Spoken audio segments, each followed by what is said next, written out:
Évidemment, la souffrance animale, et c'est vraiment au cœur de la question du colloque d'aujourd'hui. Mais c'est aussi intéressant de se pencher sur les effets annexes, entre guillemets, qu'a l'élevage sur l'environnement et la santé, parce que c'est quand même des problématiques qui sont extrêmement importantes au niveau global. Ça va se dérouler en 2 points. Je vais te parler de l'environnement puis de la santé. Et dans un premier temps, je vais parler du réchauffement climatique. Donc l'élevage et le réchauffement climatique, c'est des liens qui sont connus depuis relativement longtemps, même si on a tendance à souvent l'oublier. Aujourd'hui, l'élevage au niveau mondial a une influence vraiment importante et grandissante dans le réchauffement climatique. Les derniers chiffres en date de 2014 ont été révélés par la FAO. Au niveau mondial, l'élevage émet 14,5% des gaz à effet de serre. Et si on se penche sur le cas français, on tombe, selon un rapport d'une institution française, à 9,2%. Donc on pourrait se dire, oui, en France, on fait quand même notre part, on est un petit peu mieux que le reste du monde. Sauf qu'en fait, la différence entre ces deux chiffres, elle se trouve dans la méthode de calcul, puisque le chiffre de la FAO, 14%, prend en compte vraiment tous les aspects de l'élevage, que ce soit des cultures pour alimenter les animaux jusqu'aux abattoirs, tandis que ce chiffre de 9,2% pour la France ne prend en compte que les émissions directes, c'est-à-dire les émissions de méthane par les animaux et la gestion des éjections. Donc on peut se poser la question, quel serait ce chiffre si on prenait l'élevage français dans son ensemble. C'est ce qu'on appelle l'estimation du cycle de vie. Donc dans ce cycle de vie, on prend en compte évidemment les émissions directes, ce que j'ai dit, la fermentation entérique, donc l'émission de méthane par les animaux et la gestion des déjections. Mais il faudrait aussi prendre en compte les cultures qui sont destinées à alimenter les animaux, le transport des aliments jusqu'aux élevages, mais aussi le transport des animaux des élevages jusqu'aux abattoirs, qui peut parfois être très long. On a les bâtiments d'élevage, c'est des bâtiments qu'il faut éclairer, qu'il faut chauffer, qu'il faut entretenir, qu'il faut désinfecter. Le fonctionnement des abattoirs, qui est extrêmement énergivore aussi. Et en dernier point, la déforestation. Ça peut paraître un petit peu étrange, puisque en France et même globalement en Europe aujourd'hui, la déforestation n'est plus un problème. Les forêts ont même tendance à s'agrandir en Europe aujourd'hui. Mais il faut savoir qu'il y a énormément d'importations, notamment de soja et de tourteaux de soja, y compris pour l'élevage français, qui provient en majorité d'Amérique du Sud.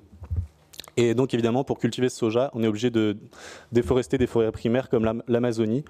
Et étant donné que ces forêts primaires sont des stocks de carbone, ça libère du CO2 dans l'atmosphère et ça participe au réchauffement climatique. Donc évidemment, en prenant tous ces facteurs en compte, on est probablement à un chiffre qui est largement supérieur aux 9,2% et qui est à peu près à la moyenne mondiale. C'est fort probable en tout cas. Ensuite, il faut savoir aussi que l'élevage est un gaspillage de ressources par son fonctionnement même, par sa nature même. Par essence, on peut résumer l'élevage au fait de nourrir des animaux pour pouvoir ensuite les manger.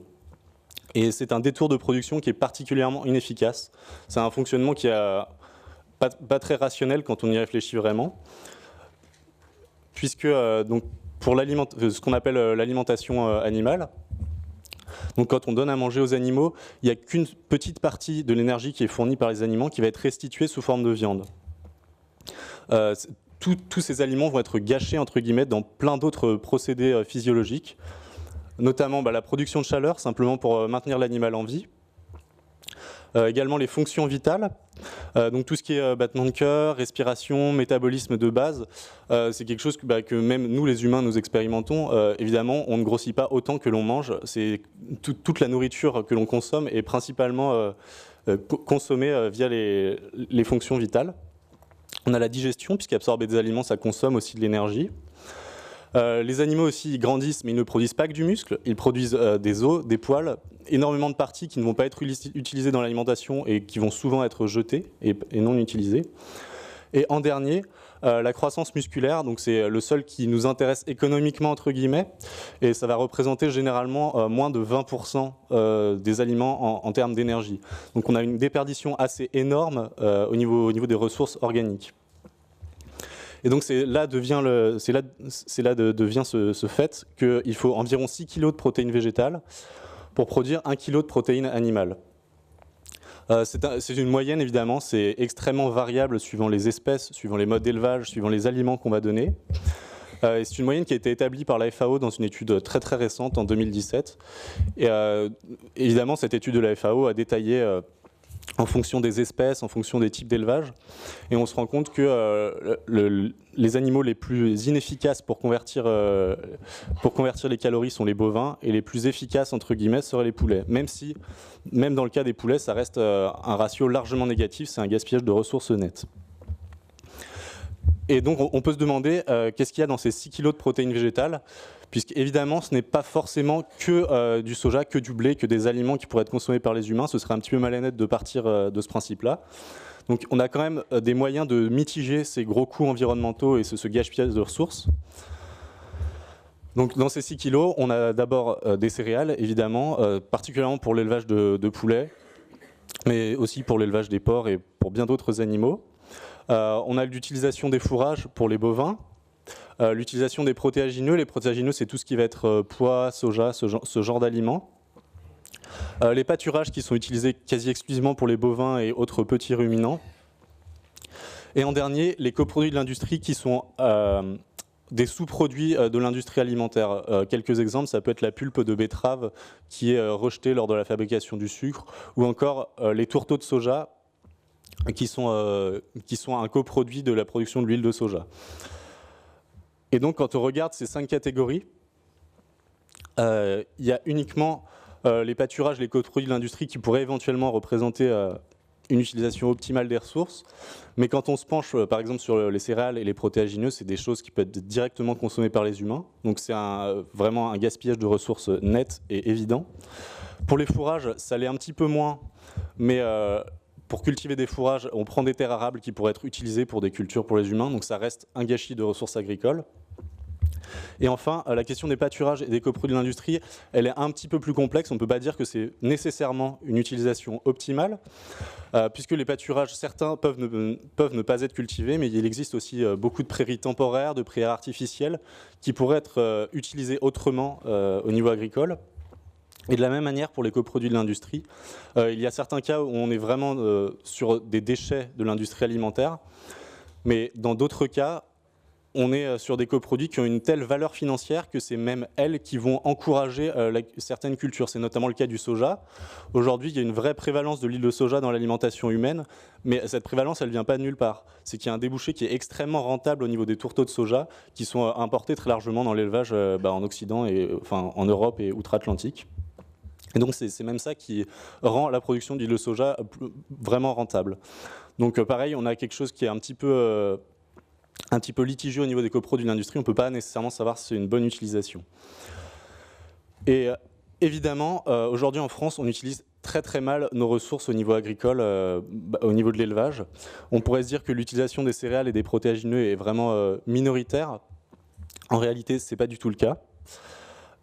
Je prends l'exemple des céréales, tout simplement. Donc aujourd'hui, en France, les céréales qui sont cultivées et utilisées en France, puisqu'il y en a la même quantité qui sera exportée, donc les céréales cultivées et utilisées en France, c'est environ 30 millions de tonnes par an. Et dans ces 30 millions de tonnes, on va avoir 18 millions et quelques qui vont être utilisés uniquement pour l'alimentation animale. Il y a deux catégories, puisqu'il y a celles qui sont directement cultivées par les éleveurs, donc qui ne passent pas par les marchés, et d'autres qui passent par des transactions financières et donc qui sont comptabilisées en tant qu'alimentation animale directe. Ça veut dire qu'on a plus de la moitié des céréales utilisées en France qui vont aux animaux. C'est un détour de production qui est vraiment, vraiment inefficace. Et en revanche, on a simplement 5,8 millions de tonnes et 6,2 millions de tonnes qui sont pour d'autres utilisations, que ce soit l'alimentation humaine ou les biocarburants. Il y a vraiment énormément de domaines d'application pour les céréales. Et on voit bien, avec l'exemple de la culture céréalière, à quel point on est sur un modèle qui n'est pas du tout rationnel, pas du tout efficace au niveau de notre production.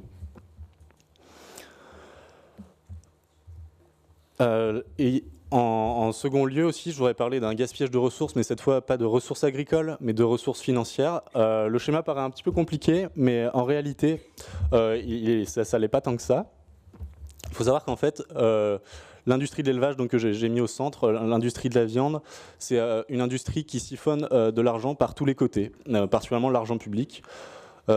déjà, de base, c'est une activité qui n'est simplement pas rentable économiquement, puisqu'elle est soutenue très largement par des subventions européennes et des subventions publiques françaises, donc par l'argent du contribuable.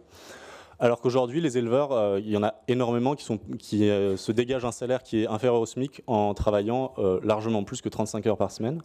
Donc c'est bien la preuve qu'on est sur un modèle qui ne fonctionne pas. Et donc en plus d'accaparer cet argent public au niveau de la production, l'élevage a tout un tas de conséquences annexes sur l'environnement, mais aussi sur la santé, j'y viendrai après, qui ont des coûts au niveau public. Et ces coûts-là, ils ne sont pas du tout assumés par l'industrie qui les cause, mais bien ils sont assumés par l'argent public et par l'argent du contribuable. La lutte contre le réchauffement climatique, ça a un coût économique. Évidemment, ce n'est pas l'industrie de l'élevage qui va la payer. De la même manière, le problème des algues vertes en Bretagne, quand on enlève des algues vertes sur les plages, ce n'est pas l'industrie d'élevage, ce n'est pas les éleveurs de cochons qui les payent, c'est avec nos impôts. Et également pour les problèmes de santé, que ce soit toutes les maladies cardiovasculaires, les cancers qui sont induits par la surconsommation de viande rouge, mais aussi les aliments contaminés, j'y viendrai après, c'est des choses qui sont prises en charge par l'argent public. Donc on a vraiment une industrie de l'élevage qui a un coût public extrêmement important et qui représente un gros gaspillage de ressources financières. Et donc ça m'amène à mon second point, qui est l'élevage et la santé publique, et qui, selon moi, repose vraiment sur trois concepts clés, qui sont l'antibiorésistance, la contamination bactérienne et les zoonoses transmissibles. Donc c'est des termes un petit peu barbares, mais c'est pas si compliqué que ça à comprendre. Je vais m'intéresser d'abord à l'antibiorésistance. L'antibiorésistance, qu'est-ce que c'est ? C'est quand des souches de bactéries deviennent tellement résistantes au traitement conventionnel qu'on n'a plus vraiment de moyens de s'en débarrasser, on n'a plus vraiment de moyens de les traiter. C'est un problème qui devient de plus en plus grave, il y a de plus en plus de personnes et d'institutions qui tirent la sonnette d'alarme. Il faut vraiment réduire l'utilisation d'antibiotiques. Quand on utilise trop d'antibiotiques, on finit par être dans une impasse et on ne peut plus rien faire contre les bactéries. Un symptôme de cette antibiorésistance, c'est la grande utilisation des antibiotiques de dernière ligne dans l'élevage français. Il y a eu vraiment les antibiotiques de dernière ligne, c'est les antibiotiques qu'on utilise en dernier recours. Lorsque tout le reste n'a pas marché, on n'a plus que ces produits-là pour traiter les bactéries. Il y a eu un vrai pic dans l'utilisation de ces antibiotiques de dernière ligne dans les années 2000. Ça a été réduit depuis, mais aujourd'hui, l'Agence française sanitaire de l'alimentation, donc l'ANSES, tire encore la sonnette d'alarme et dit qu'il faut absolument réduire au maximum ces utilisations-là qui sont encore très très importantes et beaucoup trop importantes.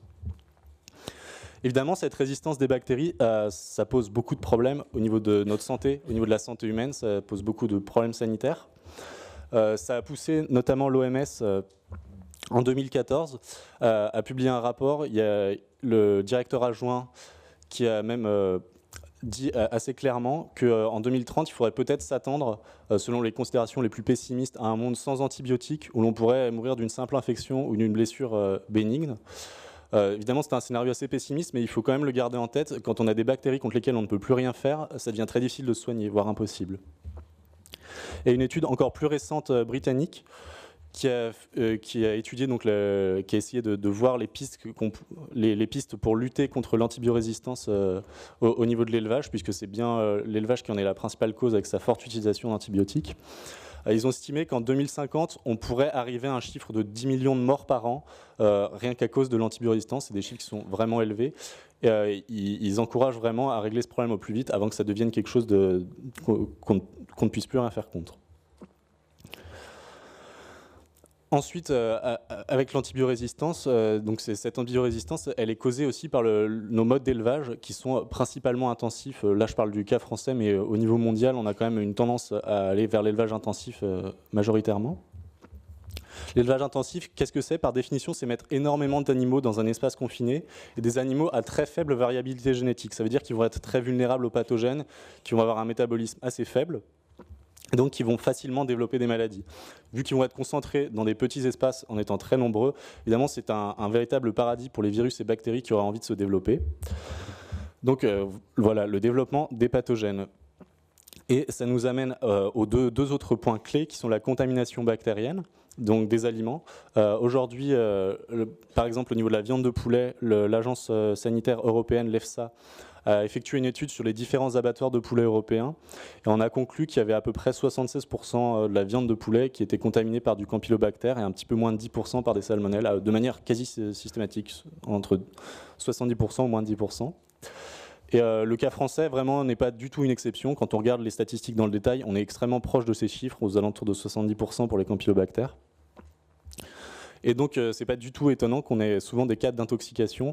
Et ça arrive aussi pour la viande de bœuf, notamment avec la bactérie E. coli, qui est assez connue. Il y a eu plusieurs cas médiatiques par rapport à ça. Et également, le développement des pathogènes, donc là, plus au niveau viral, ça provoque l'apparition de zoonoses transmissibles. Les zoonoses transmissibles, c'est simplement des maladies animales qui vont muter, qui vont devenir transmissibles à l'humain. C'est le cas notamment de la grippe aviaire, donc, qui a été extrêmement médiatisée cette année. Mais aussi de la grippe porcine, c'est des virus qui, s'ils mutent et deviennent transmissibles à l'être humain, ça peut poser des gros problèmes sanitaires et des grosses crises. Voilà, je pense, pour l'élevage et la santé publique. Ensuite, il y a aussi un effet de la consommation de produits animaux sur la santé humaine. Évidemment, c'est pas tout noir ou tout blanc. On ne peut pas dire que les produits animaux sont mauvais pour la santé humaine en eux-mêmes. C'est toute une question de quantité, toute une question de type de produit. L'exemple le plus emblématique, c'est tout de même celui de la viande rouge et la viande transformée. Ici, quand on parle de la viande rouge, on ne parle pas simplement de la viande de bœuf. La viande rouge, ça recouvre toutes les viandes, excepté la viande de volaille et le poisson. Donc c'est quasiment toute la viande qu'on mange, en fait, hors volaille et poisson. Et les viandes transformées, donc charcuterie, etc. En 2015, l'OMS et le Centre international de recherche contre le cancer ont publié un rapport qui établissait que ces aliments-là étaient cancérogènes pour l'être humain. Notamment une prévalence du cancer colorectal. C'est des opinions qui ont été depuis appuyées par bien d'autres institutions officielles, notamment en France par l'ANSES en 2017. Mais le cancer n'est pas le seul à être encouragé à être favorisé par la consommation de ces aliments. On a aussi les maladies cardiovasculaires qui font un véritable boom quand on a tendance à consommer trop de ces aliments, une prévalence de l'obésité, du diabète de type 2, et même une mortalité qui a augmenté de manière générale quand on consomme trop de viande rouge et de viande transformée. Donc la viande rouge, la viande transformée, c'est vraiment l'aliment emblématique qui est entre guillemets mauvais pour la santé de manière quasi unanime. Et cependant, il faut quand même garder à l'esprit qu'il y a d'autres produits animaux qui sont sujets à des controverses scientifiques. On ne sait pas encore exactement leurs effets sur la santé. C'est par exemple le cas des produits laitiers et du poisson qui, nutritionnellement, on ne peut pas le nier, qu'ils possèdent des qualités nutritionnelles intéressantes, mais ils sont soupçonnés de favoriser d'autres maladies. Il y a des corrélations qui sont observées par exemple entre les produits laitiers et le cancer de la prostate, ou le poisson et le diabète de type 2. Mais encore là, ce sont que des pistes, on n'est pas du tout sur un consensus scientifique, donc il faut bien se garder d'affirmations à l'emporte-pièce. Ici, avec ce schéma, ça résume en quelque sorte la position vers laquelle les institutions évoluent en ce moment. Toutes les institutions qui s'occupent de l'alimentation et de la nutrition ont tendance à recommander d'augmenter grandement la part de végétal dans notre alimentation et de diminuer la part des produits carnés. La viande de volaille et les œufs sont peu affectés. On a assez peu il y a peu de recommandations de limitation de ces produits-là, puisqu'ils semblent avoir assez peu d'effets négatifs. En revanche, la consommation de légumineuses, de céréales complètes et de fruits et légumes est fortement encouragée, puisqu'elle permet de prévenir toutes les maladies chroniques non transmissibles que j'ai citées précédemment, que ce soit le cancer, les maladies cardiovasculaires, etc. Et donc même l'ANSES aujourd'hui en 2017 qui a sorti son dernier rapport a dit que les légumineuses devenaient une catégorie à part entière qui pouvait être considérée comme un remplacement des produits carnés, que ce soit viande ou volaille. Et elle encourage vraiment à végétaliser l'alimentation, même si de par leur position d'institution officielle, ils ne peuvent pas du tout aller sur un terrain éthique évidemment.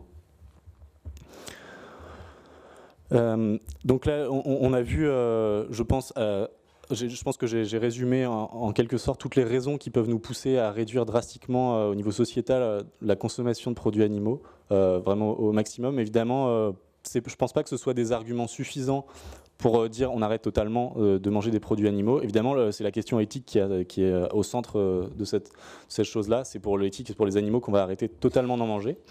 Et la bonne nouvelle, c'est que l'alimentation végétale, donc végétalienne ou végane, comme on l'appelle, elle fait vraiment l'objet d'un consensus scientifique international qui est totalement écrasant. Il n'y a plus vraiment de contestation au niveau du monde scientifique. Évidemment, on a encore quelques percées médiatiques de certains nutritionnistes ou individus, mais qui ne se basent pas du tout sur des études ou des méta-analyses fiables. Aujourd'hui, les positions des grandes institutions sont très largement favorables à l'alimentation végétale. Je vous ai mis les principales positions. Bon, malheureusement, on n'en a pas en France, pas encore, mais j'espère que ça va venir. La plus emblématique, c'est celle de... On verra. C'est déjà encourageant, le dernier rapport de l'ANSES va quand même dans un meilleur sens qu'avant. On verra bien.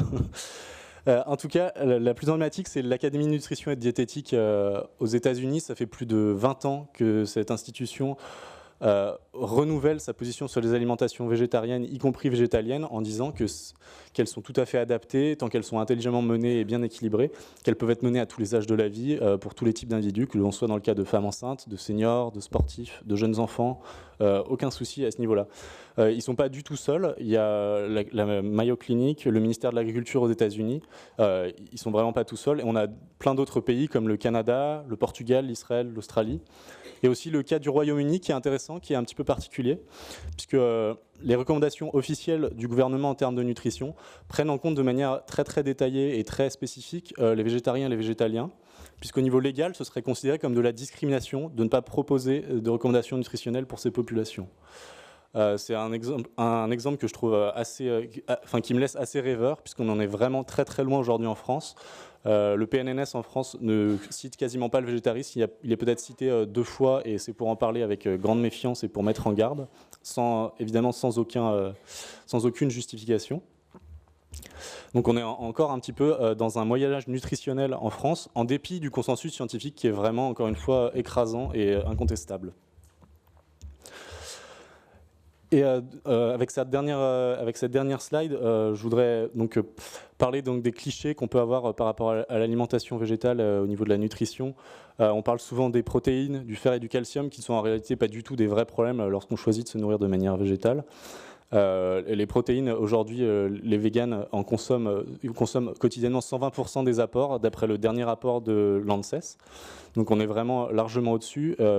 Idem pour le fer et pour le calcium, on n'a pas forcément des apports qui sont plus faibles, si tant est qu'on fasse attention à la manière dont on se nourrit. Et il faut savoir qu'aussi, les personnes qui choisissent de se nourrir de manière exclusivement végétale ont des apports qui sont favorisés, donc sur tous les nutriments que j'ai marqués en vert, des apports qui sont augmentés. C'est dû à la consommation supérieure de fruits et de légumes, mais aussi de céréales complètes, d'aliments qui sont globalement, qui ont tendance à être plus sains. Évidemment, on peut manger très mal en étant vegan, mais il y a une certaine tendance qui fait qu'il y a plus de fibres, plus de magnésium, plus de folate, donc la vitamine B9, et plus de vitamine C qui sont apportés par l'alimentation chez les végans. Et donc au milieu, c'est les nutriments entre guillemets qui pourraient être un petit peu problématiques, mais pas forcément que pour l'alimentation des véganes. Je vais commencer par la vitamine D. Donc aujourd'hui, la vitamine D, même l'ANSES le dit, que quasiment toute la population a probablement des apports trop faibles. La majorité de la population dans les pays tempérés est en carence modérée si elle n'a pas de supplémentation ou de produits enrichis. Et donc ils réfléchissent à enrichir les produits de consommation courante en vitamine D pour pallier ce manque. Et donc c'est un problème qui est vraiment indépendant de l'alimentation. Que l'on mange des produits animaux ou pas, on risque de manquer de vitamine D assez fortement. On a le cas de l'iode aussi. Je trouve que c'est assez emblématique de l'enrichissement des produits qui peut être effectué pour contrer certaines carences nutritionnelles. L'iode aujourd'hui, c'est un nutriment qui se retrouve principalement dans les produits laitiers et un petit peu aussi dans le sel iodé. Ça paraît assez étrange que l'iode soit responsable de près de 50% des apports des Français dans les produits laitiers. Il s'agit en fait d'une supplémentation indirecte des produits laitiers, puisque les élevages sont désinfectés avec des produits à base d'iode et ça se retrouve sous forme de traces. Et c'est ça qui assure les apports principaux des Français en iode. Pour cette raison, les personnes qui sont véganes et qui ne mangent pas de produits laitiers ont un petit peu plus de difficultés à couvrir leurs apports en iode. Mais évidemment, on pourrait très bien imaginer la supplémentation d'autres produits de consommation courante pour pallier ce manque-là. Et de la même manière, la vitamine B12, donc, qui est absente des végétaux, il ne faut pas avoir peur de le dire, ça pourrait être également comblé de cette manière-là, avec l'enrichissement des produits. C'est fait outre-Atlantique aux USA, il y a énormément de produits véganes et même de produits courants qui sont enrichis en vitamine B12, que ce soit même des céréales du matin, que ce soit des laits végétaux. C'est encore assez rare en France et même en Europe. Donc quoi qu'en Angleterre ce soit un petit peu plus courant, et je pense que c'est quelque chose aussi qui a encouragé pour rendre ça plus facile et qu'on n'ait plus trop de choses à penser pour équilibrer son alimentation. Voilà, je pense que j'en ai fini ici. On a vu dans une première partie qu'il y avait beaucoup de raisons pour réduire drastiquement notre consommation de produits animaux. Et par la suite, je voulais juste montrer qu'il y avait une autre voie qui était possible aussi, celle d'arrêter complètement notre consommation de produits d'origine animale, et qu'elle était viable nutritionnellement, qu'elle était soutenue par un consensus scientifique, et que donc il n'y avait vraiment pas de souci à ce problème-là. Merci.